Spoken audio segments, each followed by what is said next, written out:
अपने सब सुन रहल छी कलुआही से RNP स्टूडियो के भक्तिमय प्रस्तुति। RNP अपन लोक अपन गीत।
अपने सब सुन रहल छी कलुआही से RNP स्टूडियो के भक्तिमय प्रस्तुति।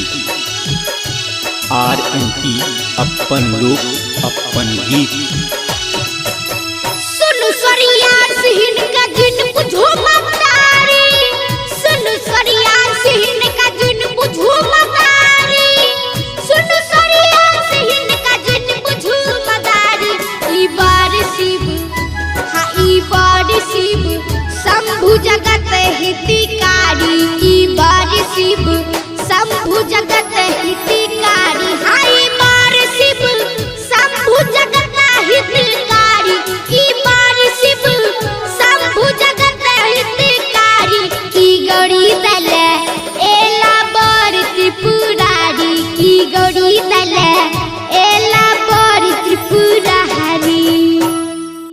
RMP स्टूडियो के लाल बटन दबाकर सब्सक्राइब करी, संग ही बेल आइकन के दबानाई नहीं बिसरी, ताकि अपने सबक समक्ष नव प्रस्तुति अभित रहे।